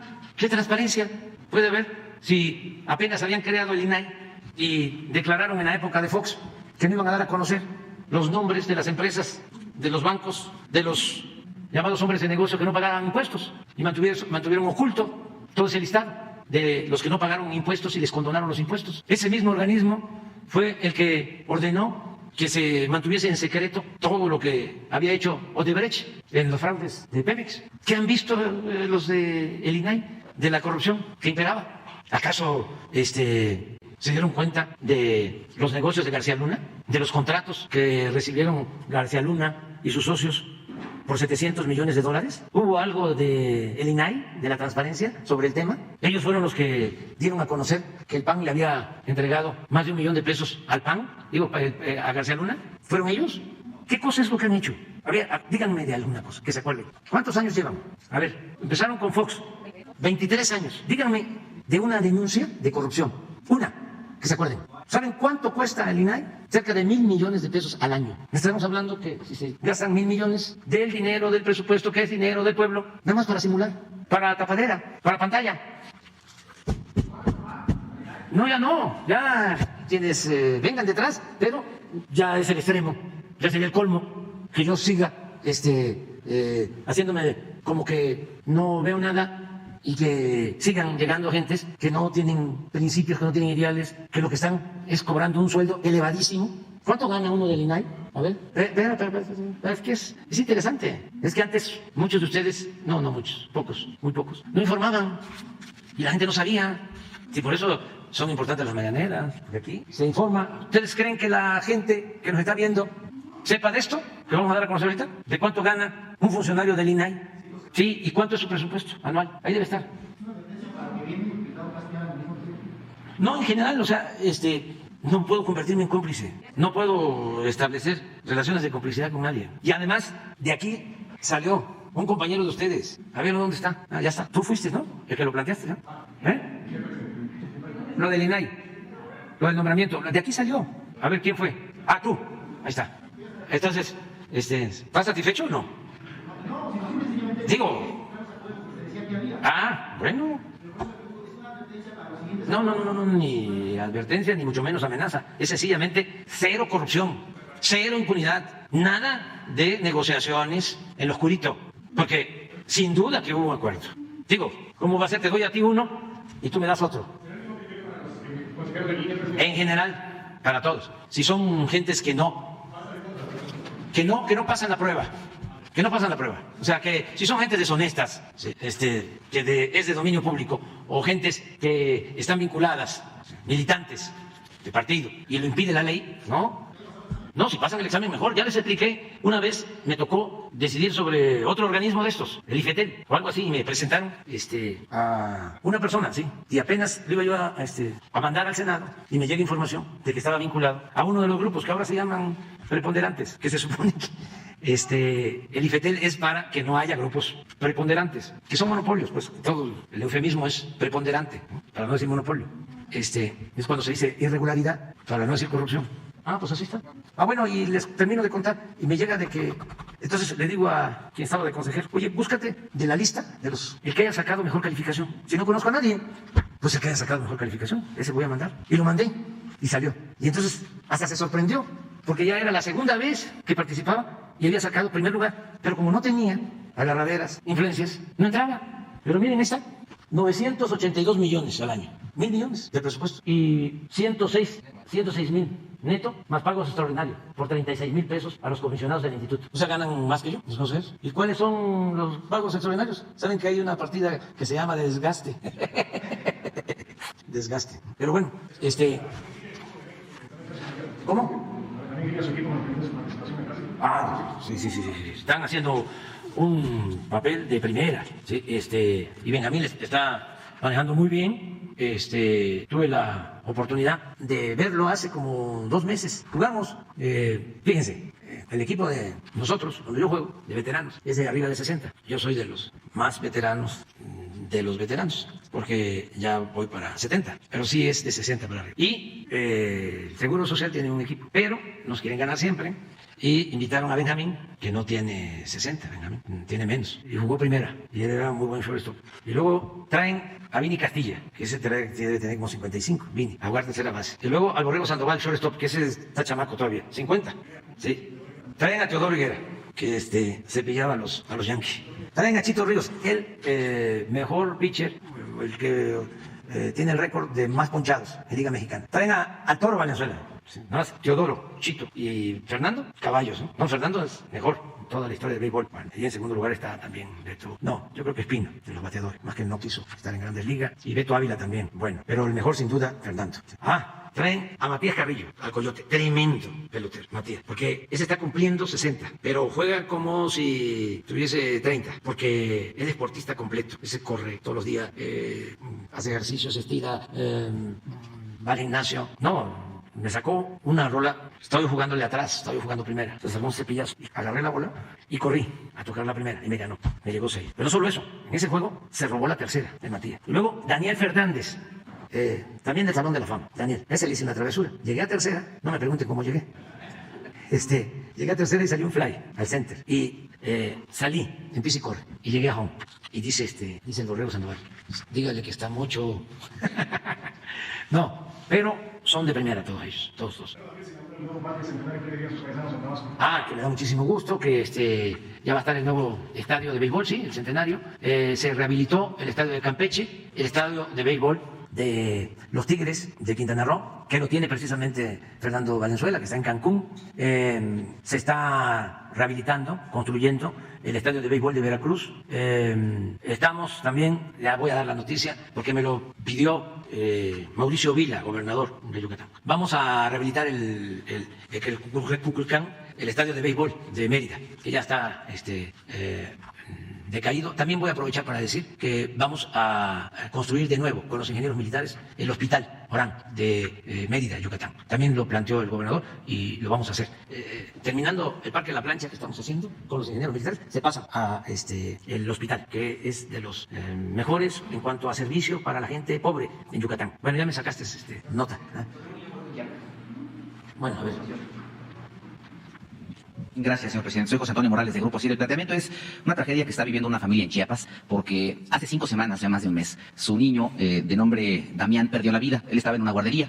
El caso es que a 5 semanas, más de un mes de esta situación, ni las autoridades estatales, ni la Fiscalía de Justicia de Chiapas, ni nadie les ha dado información concreta de lo que realmente sucedió con el niño. ¿Por qué? Porque la primera versión era que el niño se había ahogado en la alberca. Después les dijeron que había broncoaspirado y luego caído en la alberca. Les entregaron el cuerpo del niño húmedo todavía escurriendo y hasta la fecha no han podido obtener información concreta o que por lo menos los deje a ellos satisfechos de lo que realmente sucedió. Y evidentemente es comprensible, para ellos es una tragedia que incluso los ha llevado a pensar en la posibilidad de venir aquí a tocarle la puerta a usted, a Palacio Nacional, para plantearles esta situación y sobre todo para pedirle su intervención para que alguien del gobierno de Chiapas o la Fiscalía o incluso el gobernador, que tampoco ha dicho absolutamente nada sobre este caso, les puedan explicar qué pasó y sobre todo que no quede impune. Hablando precisamente de impunidad, no algo que usted ha subrayado en varias ocasiones en este mismo espacio, pero está pasando eso. 5 semanas es demasiado tiempo para que no les den siquiera la información concreta de lo que pasó con el niño y que los deje satisfechos. Incluso el abuelo del pequeñito ha planteado la posibilidad, sin Palacio Nacional tampoco nos ayudan, tendremos que llegar a una huelga de hambre porque no tenemos otra alternativa, es todo lo que tenían. Eso por una parte, presidente, y si me permite después hacer otro planteamiento. Pues sobre eso, hoy mismo lo va a atender el caso Rosa Isela Rodríguez y yo voy el lunes, decía, a Tuxtla,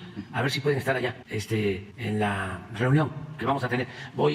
Vamos a estar en la mañana en la reunión de seguridad, luego en la conferencia y luego en la reunión de las sucursales del Banco del Bienestar. O sea, que se acerquen y los va a atender Rosa Isela. Pero va a empezar a ver el asunto desde hoy. Rosa Isela Rodríguez. Hacemos el planteamiento porque nuestro corresponsal Fernando Cantón ya le ha dado seguimiento a través de Jesús. Muchas gracias. Eso por una parte. Y por la otra, señor presidente, en aras justamente de la no impunidad que usted ha subrayado en diversas ocasiones, preguntarle qué ha sucedido con este caso. Se acuerda seguramente del Instituto para Devolver al Pueblo lo Robado. En su tiempo, en 2020, Jaime Cárdenas era titular, hizo pública una denuncia, ¿no?, en cuanto a que se estaban robando trabajadores, colaboradores de ese mismo lugar, un instituto, por cierto, emblemático para su administración por el trabajo que están llevando a cabo, pero joyas a las que les habían desprendido algunas partes. En fin, había una serie de situaciones ahí justamente que llevaban al tema de la corrupción. 47 denuncias, 47 querellas y denuncias fueron realizadas en ese tiempo, pero como podrá usted ver, ya pasaron 2 años, o bueno, 3 años, ¿no? Ya estamos en 2023. La pregunta concreta es, ¿qué información le han dado a usted, señor presidente, de estos avances? Si hay un avance, si hay personas detenidas a 3 años de estas denuncias, si está atorada la investigación. Le comento, ya se hizo la solicitud escrita formalmente a través de estos institutos de transparencia y no hemos tenido todavía una respuesta, pero por eso llegamos con usted para preguntarle qué ha pasado con estas personas. ¿Hay ya alguien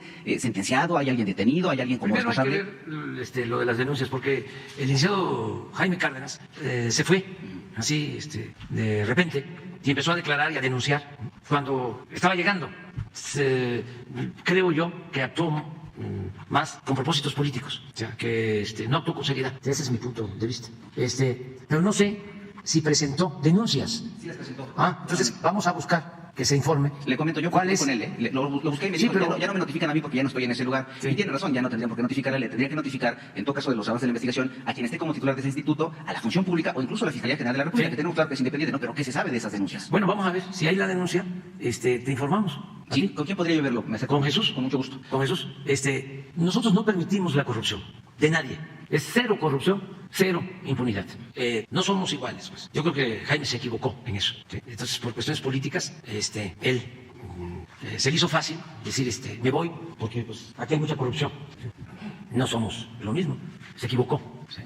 Para nosotros la honestidad es lo más sagrado. En mi caso es lo que estimo más importante en mi vida, la honestidad. Entonces, ese instituto está ayudando muchísimo, pero porque todo lo que se confisca, y él no entendió eso, se le devuelve a la gente. Ahora que me hablaban de Oaxaca, ¿dónde creen que estamos llevando lo que se confisca?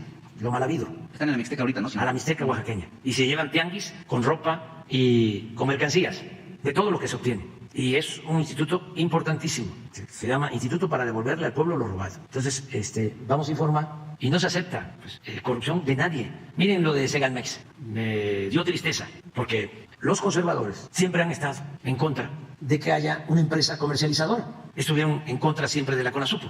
Claro, la CONASUPO se corrompió como los bancos que daban los créditos a ejidos, a los productores. Te llegó a hablar había un banco que se llamaba Banco Ejidal, era Bandidal.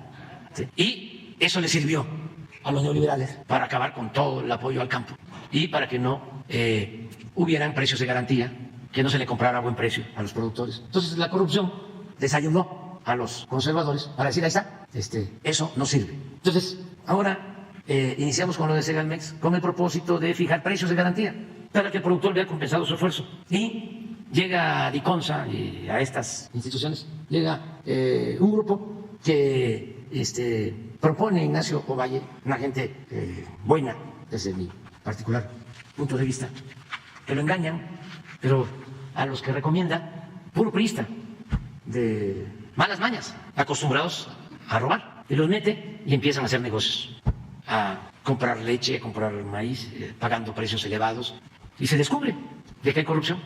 Y a lo mejor pensaron de que no iba a pasar nada. Pues sí, la orden de que se investigara, entró la Secretaría de la Función Pública, la Hacienda. Bueno, se recuperó una parte del dinero porque hay unas cajas de ahorro o unas financieras de estas que crearon en la época de la corrupción neoliberal que daba intereses supuestamente elevados y ahí depositaban. Entonces, pero eran financieras que no tenían respaldo y ahí depositaron dinero de Segalmex. Entonces, cuando nos enteramos de que había ese dinero depositado, les dijimos, ¿nos van a devolver el dinero? No sé, creo que como 800 millones. Y no recuerdo exactamente, pero era una cantidad importante. A ver, pregúntale ya sea a Roberto Salcedo, a ver si está el secretario de Hacienda. Y hablamos con el banco que autorizó la operación y tuvieron que devolver el dinero. Pero eso fue una parte. Entonces, ahora ya salieron las órdenes de aprehensión, porque como son mañosos, tienen muy buena relación con jueces y todo, y no querían los jueces otorgar las órdenes de aprehensión. Nos llevó tiempo. Yo con este... Pero lo que quiero decirles es cero corrupción, sea quien sea. Gracias por su respuesta, presidente. Pero ahorita les voy a decir cuánto está bien. 900 millones, lo que se recuperaron. ¿Por qué? No sé exactamente cuánto es la denuncia. 900 millones. Sí, pero fue lo que se recuperó. Pero hay pendientes. Por eso faltan los intereses y hay ya 8 en la cárcel. Pues yo creo que se confió, nada más que nosotros no aceptamos la corrupción. Y más tarde que temprano, o más temprano que tarde, el que comete un delito es castigado, porque no somos tapadera. Es que a mí no me pusieron los del INE, no me puso Claudio X González, no me pusieron los de la mafia del poder, no me pusieron los machuchones, los potentados, me pusieron los mexicanos, me puso el pueblo.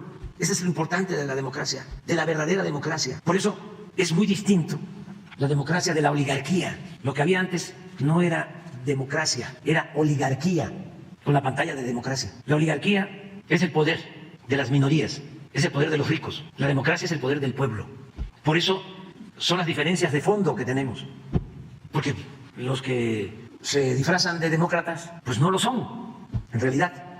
Ustedes creen que los del INE, este hombre que se ampara, que ya lleva 30 años, 15 manejando el INE, su presupuesto, a su antojo, con fideicomisos, con sueldos elevadísimos, con gastos de representación, con viáticos. Bueno, se le termina su periodo por un cambio legal y va y se ampara después de 30 años y quiere seguir ahí. ¿Es demócrata este señor? ¿Eso es democracia? Pero el presidente del INE, todos los consejeros, la prensa vendida, alquilada, aplaudiéndole, los partidos conservadores, defendiéndolo, grandes simuladores, reverendos hipócritas. Pero esto es lo que estamos viviendo ahora, tiempos interesantes, momentos estelares en la historia pública de México. Eso no pasaba antes. Nos debemos de celebrar, además, que estamos llevando a cabo todas estas transformaciones, todos estos cambios, sin violencia, de manera pacífica. Imagínense que podamos tratar el tema de que el secretario de Seguridad Pública de Felipe Calderón estaba vinculado con la delincuencia organizada y que había un narcoestado. ¿Cuándo? ¿En qué tiempo? O que digan de Estados Unidos algunos legisladores que van a presentar una iniciativa para que intervenga el ejército estadounidense y combata a los delincuentes en México, para que no vaya el fentanilo a Estados Unidos y que se genere toda una muy buena polémica sobre esto, porque no se sabía de que el fentanilo viene de Asia y no solo entra por México, entra también directo a Estados Unidos, pero donde se consume más es en Estados Unidos, que lamentablemente causa la muerte de muchos jóvenes. Pero allá, no sé si ustedes sepan, no hay carteles, allá es por telepatía, que se distribuye, no hay allá narcotráfico, ni hay laboratorios, no hay mafias allá. ¿Ratifica usted que aquí en México no se produce fentanilo, señor presidente? No, es que es una materia prima que se trae de Asia. ¿Pero aquí no hay laboratorios? Ah, no, sí, pero esa materia prima, lo que se hace aquí, ¿sí? Y no es México, repito, el país que más introduce fentanilo a Estados Unidos. Yo sostengo que llega más fentanilo de manera directa a Estados Unidos y a Canadá que lo que llega a México. Entonces aquí lo que se hace es que se hacen pastillas, tienen un nombre, las troquelan, sí. Hace poco encontramos en un laboratorio, constantemente estamos destruyendo laboratorios, pero me hacían la observación de que todas las que hemos encontrado aquí son azul, pastillas azules. Y allá en Estados Unidos hay de todos los colores y sabores. ¿Qué hay investigación, presidente, investigaciones de producción de fentanilo en México? Porque, bueno, la verdad esta mañana que se encarga el investigador de Seguridad Nacional, que sí hay investigaciones en México sobre productores de fentanilo. Sí hay productores. Del Departamento de Estados Unidos dijo que pues no se metían en la política interna de elecciones para Estados Unidos con esta campaña que van a emprender con los procesos para votar por el Partido Republicano.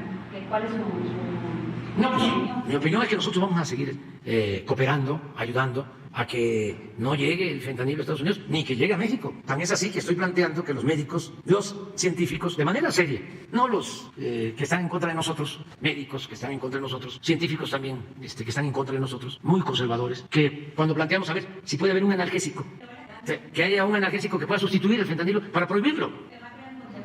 Sí, ya están científicos nuestros de CONACYT estudiando la posibilidad de que podamos utilizar otros analgésicos para el dolor. Pero ya ayer en las redes, ya politiqueros y gente muy conservadora, reaccionaria, ya está hablando de que yo quiero ¿sí? Que no tengan los enfermos terminales ninguna medicina para que pueda quitarles el dolor. O sea, son muy perversos. O sea, sí, en el Zócalo vamos a hablar de muchas cosas. Y pero todo esto es muy interesante.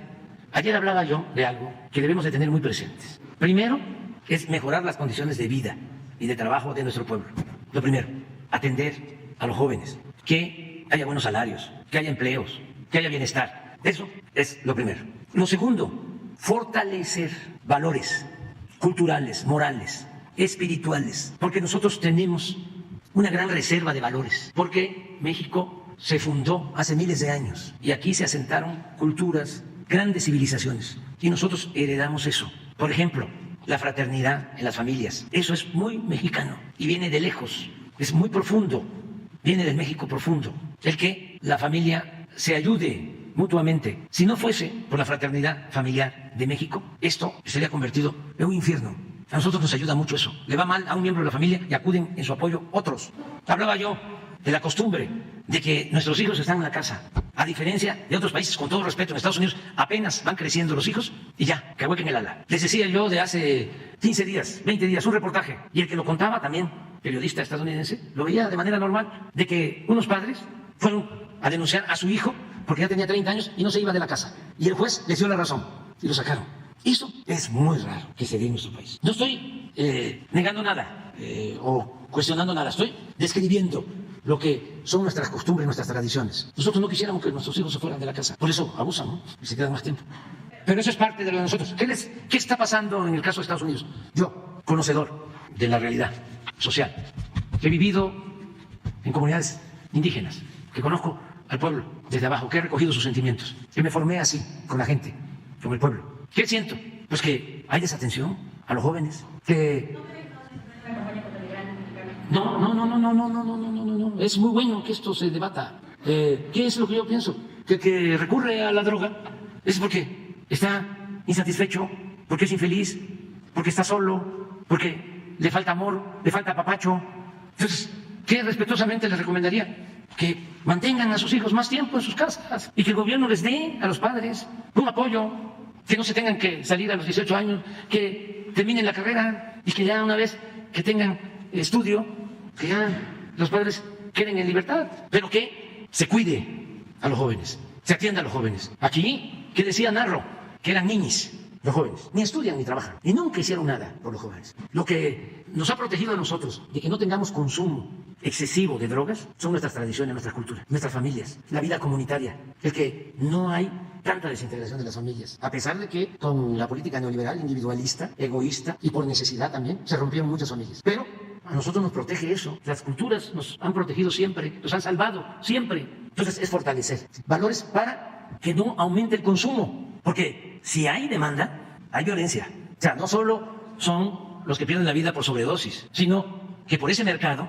de las drogas, el narcomenudeo, se enfrentan las bandas. ¿Qué es lo que nos pasa? Afortunadamente, en pocos lugares en México. No está extendido. En nuestro país no es como lo que está sucediendo en algunas ciudades de Estados Unidos, donde parques, las calles tomadas. Es una situación muy lamentable, muy preocupante, y lo entendemos perfectamente bien. Y por eso, el punto 4, ayudar, cooperar en todo lo que podamos, para que no llegue, no solo el fentanilo, ninguna droga, que no tengamos consumo aquí, ni que haya tráfico para que llegue la droga allá. Ese es nuestro compromiso y lo estamos haciendo como nunca. Les decía de que en el tiempo que llevamos, 6,000 kilos de fentanilo se han decomisado. 6 toneladas. Cada kilo de fentanilo es 1 millón de dosis.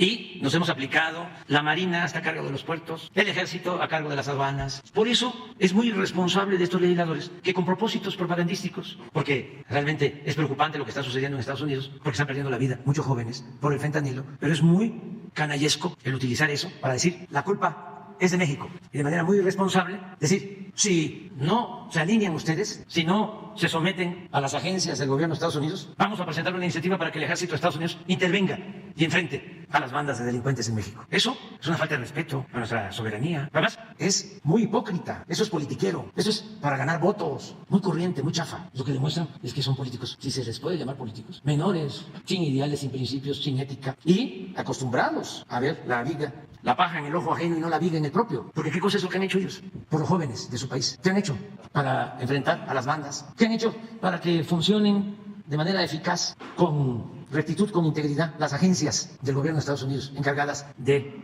combatir la drogadicción o el tráfico de drogas? ¿Qué no, acaso, como dije hace unos días, se demostró que el que estaba de agente de la DEA en México se reunía con jefes de narcotraficantes y lo descubren y lo único que hacen es destituirlo y no se vuelve a saber nada más? Esto no es de maniqueísmo, no es de buenos y malos. Ah, ellos son los buenos y nosotros los mexicanos somos los malos. No, no es así. Entonces tenemos, ¿la qué? A ver, tenemos que seguir cooperando, pero con respeto a nuestra soberanía, porque México es un país libre e independiente. Además, no generalizo, porque tenemos la fortuna de que el presidente Biden actúa con mucho respeto hacia México. Y siempre habla de que el trato entre nosotros tiene que darse en un pie de igualdad. Y ha cumplido con eso. Estos son algunos legisladores, pues como los hay en todas partes, pues, muy ramplones. Pues estas son las máquinas que procesan esa materia prima. Pero la observación es esto que les estoy mencionando, de que son azules aquí, todas las que decomisamos. Y allá resulta que hay rojas y verdes y amarillas y de todos colores y sabores. Y es una distribución masiva. Bueno, hablábamos, ya van varias veces que repito, lo de la serie. ¿La pones? Porque, sí, porque la recomiendo. Porque eso aclara mucho. Y esto no lo vieron los legisladores que están ahora cuestionando a México. Lo que está en la serie, de que una empresa farmacéutica quebrada de repente inventa una pastilla, un químico, como analgésico, y empiezan a decir: en Estados Unidos se padece de una crisis, de una pandemia de dolor. ¿Y a quién le gusta vivir con el dolor? Pues mejor, empastíllate para que no tengas dolor. Y también hay sociedades muy proclives a eso, a estar tomando pastilla para todo. Entonces sacan esa pastilla para el dolor eficaz y obtienen el registro de la Agencia de Salud de Estados Unidos de que no era adictiva. Y resultó que sí era adictiva. Entonces la empiezan a tomar y se vuelven adictos, miles, y pierden la vida, miles. Y hay un juicio donde a la farmacéutica creo que la multan con $35,000 millones. Y está todavía en litigio lo del pago de la multa. Pero se calcula que ganó $500,000 millones. Bueno, asaltaban las farmacias solo para robarse esta droga, de lo adictivo que era. Esto en Estados Unidos. ¿Qué hacían estos legisladores? ¿Se pronunciaron en contra de eso? ¿Se han pronunciado con lo de la venta de las armas de alto poder en supermercados, en cualquier tienda? Por eso celebro lo que hizo el presidente Biden hace 2 días, de emitir un decreto para prohibir la venta de armas y tener más control sobre la venta de armas. Porque el 80% de las armas que se utilizan en México por las bandas entran de Estados Unidos. Entonces, es ver todo, ayudarnos, cooperar, apoyarnos mutuamente, pero no con la prepotencia y con el afán de someternos. No. Ya se acabó, ya nos pasamos. Adiós.